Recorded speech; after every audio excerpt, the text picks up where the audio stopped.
अपने बच्चे, मेरे पास लोग आते हैं, मैं छोटे बच्चे से पूछता हूं बेटा नमोकार मंत्र आता है? बच्चा बोलता है नहीं आता है।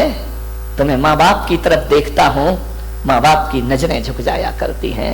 मैं कहता हूं कि बेटा 24 तीर्थंकरों के नाम आते हैं, बच्चे को नहीं आते हैं। उससे मैं पता लगा लेता हूं ये घर संस्कारित है या नहीं है, ये घर धार्मिक है या नहीं है। आपके घरों में जब मैं आहार लेने जाता हूं, अभी तो नहीं गया बारामती में किसी के यहां, जाऊंगा, चिंता मत करो, सबके घर में रेट पड़ेगी, ध्यान रखना, सबके घर में ध्यान रखना, जांच बैठेगी। मैंने जो 1 महीने चिल्लाया है उसका क्या रिजल्ट आया है।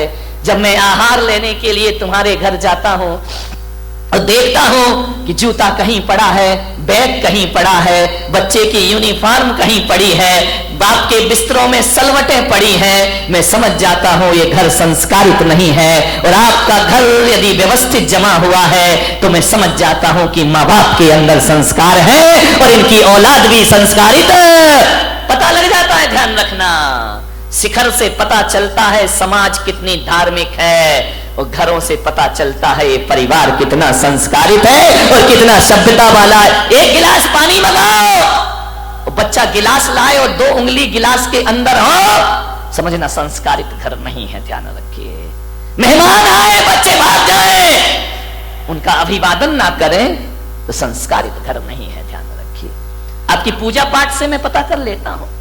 चौके में पूजा होती है, आहार के पहले थाली भरी है, 4-4 दाने चढ़ा रहा है, भरी थाली चढ़ाया नहीं जा रहा है, तो इसका मतलब ये समझो कि इसकी वृत्ति कंजूस की वृत्ति है। ये आदमी उदार भावों से पूजा नहीं करता है, ये आस्था भाव से पूजा नहीं करता है। चरण प्रक्षालन करते हो, जग भर के पानी लाते हो, 2 बूंद डालते हो, जग वापस ले, क्यों वापस ले जा रहे भाई? नल नहीं आ रहे क्या तुम्हारे यहाँ, या सूखा पड़ा है या पानी नहीं है? अरे कुछ दिन तो ऐसा हो जाएगा यदि ये प्रवृत्ति चलती रही तो अगली बार तो आदमी आई ड्रॉप लाएगा, 2 ड्रॉप डालेगा, तेरे चरणों की धूल बाबा चंदन गुलाल।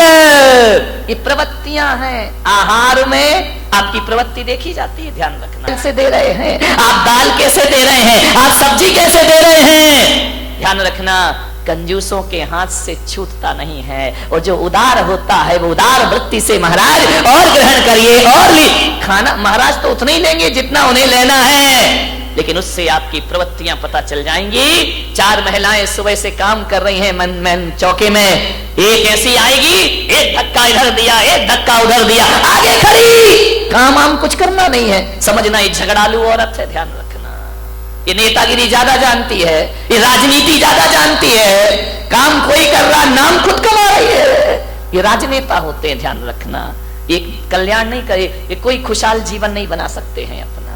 कई ऐसे होते हैं बिल्कुल शांत रहते हैं, काम भी करते हैं लेकिन आवाज नहीं किया करते हैं, चुपचाप शांत खड़े हैं, सुबह से मेहनत करते हैं लेकिन कोई धक्का नहीं मारते हैं।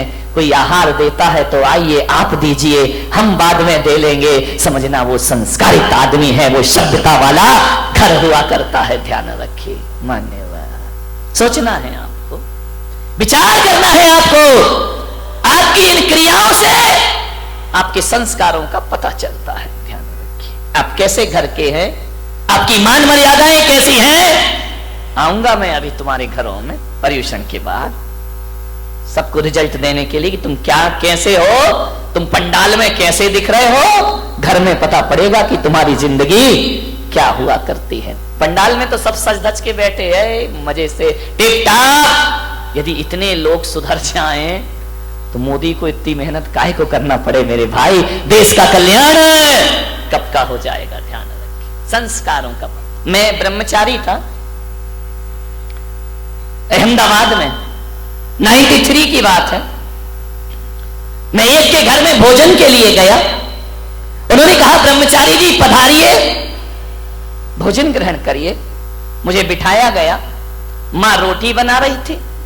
अब ब्रह्मचारी को तो 1-2 ही लोग देते हैं, महाराज थोड़ी है कि लाइन लग रही है। मां रोटी सेक रही है, बेटी से कहा ब्रह्मचारी जी को भोजन परोसो। बेटी ने भोजन परोसा मेरी थाली में। नमक रखने का समय आया और जैसे ही बच्ची ने नमक रखा, मां की निगाह पड़ी, उसने एक बेलन उसके हाथ में मारा, लड़की का हाथ झंझना गया। मैंने कहा भाई ये क्या बात है, ये मैं भोजन कर रहा हूं कि यहां तो महाभारत चल रही है।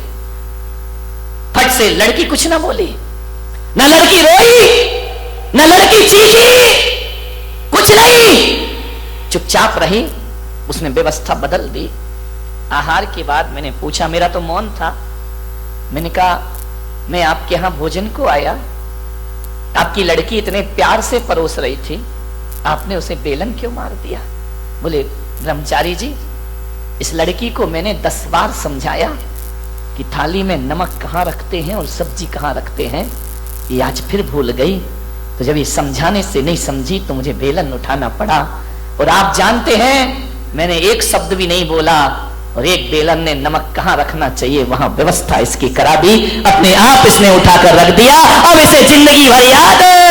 मैंने कहा इतनी बारीकी, मैंने कहा क्या फर्क पड़ता है, नमक यहां रख दिया, यहां रख दिया। बोले महाराज नमक के स्वाद में कोई फर्क नहीं पड़ता, लेकिन आदमी के व्यवहार में बहुत फर्क पड़ा करता है। मेरी लड़की पराए घर जाएगी, इसे इतना ज्ञान होना चाहिए कि भोजन कैसे परोसा। जब इतना ध्यान आप देते हैं बच्चों का भविष्य बनाने में, मान्यवर निवेदन है आपसे, सोचना है आपको कैसे करें बच्चों की परवरिश।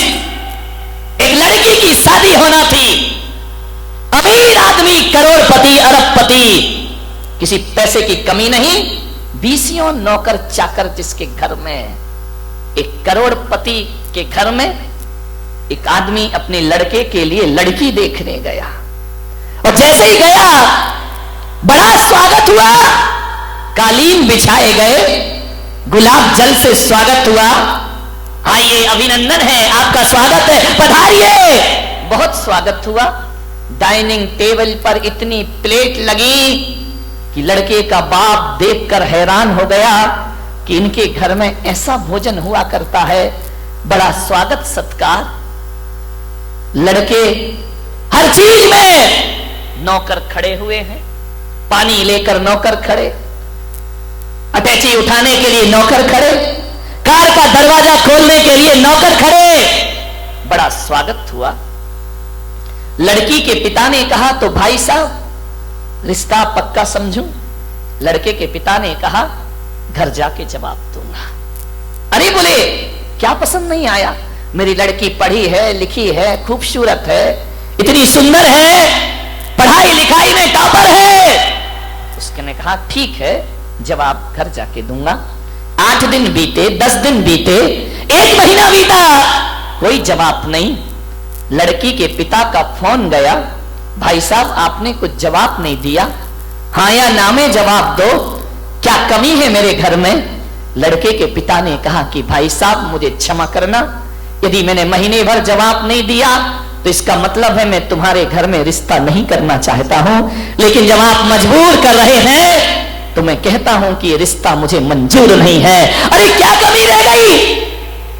मेरी लड़की पढ़ी लिखी है। बोले बेशक कोई दिक्कत की बात नहीं है, मेरी लड़की, बोले आपकी लड़की बहुत सुंदर है। सुंदरता तो बहुत है उस लड़की में, मेरे घर में पैसों की कमी नहीं, कितना पैसा चाहिए आपको? लड़के के पिता ने कहा मैं अपने बेटे को बेचता नहीं हूं पैसों में, मेरा बेटा बड़ा योग्य है, सुशील है, और रही दौलत की बात तो दौलत की कमी तो मेरे घर में भी नहीं है।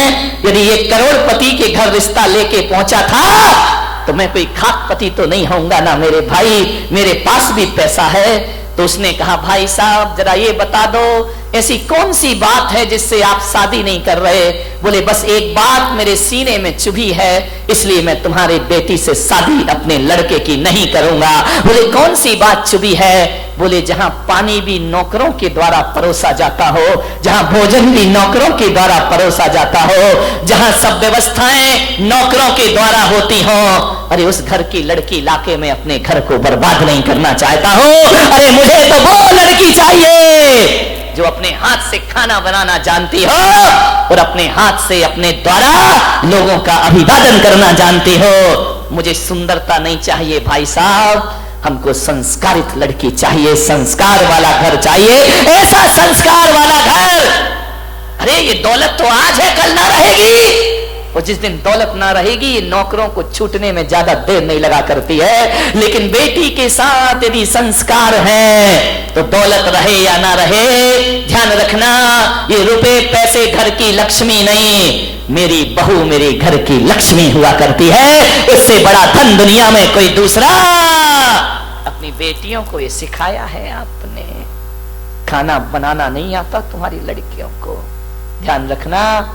जो पत्नी, महिलाओं को कुछ सीखना चाहिए या नहीं सीखना चाहिए, अब मुझे नहीं पता कि अब स्कूलों में होम साइंस पढ़ाई जाती है या नहीं पढ़ाई जाती है, लेकिन महिलाओं को, बालिकाओं को, अपनी बेटियों को कुछ सिखाओ या ना सिखाओ, अच्छा खाना बनाना जरूर सिखाइए, अच्छा भोजन बनाना जरूर सिखाइए। कोई कला आए या ना आए, पाक कला आपकी बच्ची को जरूर आना चाहिए।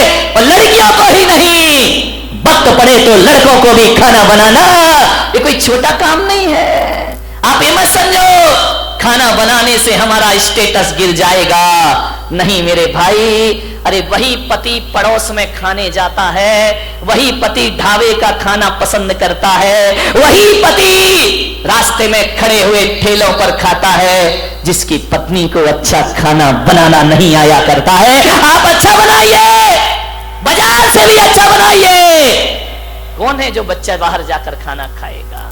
लेकिन मम्मियों को टाइम कहां है, वो अपनी किटी पार्टी में लगी हुई है। मम्मियों को वक्त कहां है, वो अपने टैलेंट बनाने में लगी हुई है, वो अपने करियर में सोच रही है। बच्चों के बारे में कुछ सोचा? किटी पार्टी में यहाँ घूमना, वहां जाना, ये करना, ये सजना, ये संवरना, यहाँ वहां टाइम ही नहीं है मम्मी के पास। ध्यान रखिए, क्या संस्कार देंगे आप लोग? नहीं, मैं आपकी बात नहीं कर रहा हूं। कितनी खुश हो जाती है बंबई वाले के नाम से, वाह मजा आ गया। ध्यान रखिए, वक्त नहीं है बच्चों के लिए आपके पास। बच्चा स्कूल से आता है, मम्मी मम्मी भूख लगी, मम्मी भी टीवी स्टाइल में आ जाती है, बेटा 2 मिनट मैगी लाई, मैगी खिला रहे हो उसको। विचार करिए, रोटी बनाना नहीं आती है, खाना बनाना नहीं आता है, खाने में निपुण होना चाहिए हर नारी को। ये भारतीय संस्कृति है। मान्यवर, आपको बोलना आना चाहिए, आपको सभ्यता से बोलना आना चाहिए, आपको कैसे चलना है, कैसे उठना है, क्या पहनना है, आपको ये भी नहीं आता है। मान्यवर, अच्छे कपड़े पहनो सभ्यता के। ये अश्लील कपड़ों से थोड़े देर का अट्रैक्शन तो होता है, लेकिन आपको समाज में इज्जत मिलने वाली नहीं है। अच्छे कपड़े पहनाइए। ऐसे वस्त्र पहनती हैं बालिकाएं जिन्हें देखकर शर्म से हम संतों को माथा झुकाना पड़ता है, ध्यान रखिए। और माताएं ऐसे बच्चों को छूट दे दिया करती हैं, ऐसी बालिकाओं को छूट दे दिया करती हैं। ये बहुत दुखदाई है, ध्यान रखना। मान्यवर, सभ्यता के कब एक बात ध्यान रखना, मम्मी सिखा रही है, पापा सिखा रहे हैं, दोस्त सिखा रहे हैं, मेरी बेटी क्या बनेगी? मिस वर्ल्ड बनेगी, वाह, विश्व सुंदरी बनेगी, मिस वर्ल्ड, मिस यूनिवर्स। क्या होगा इनको बना के? क्या होगा? विश्व सुंदरी बन गई तो होगा क्या? ध्यान रखना, ये हमारी भारत की संस्कृति है। यहाँ बच्चों को, बेटियों को विश्व सुंदरी बनाने के संस्कार मत दो।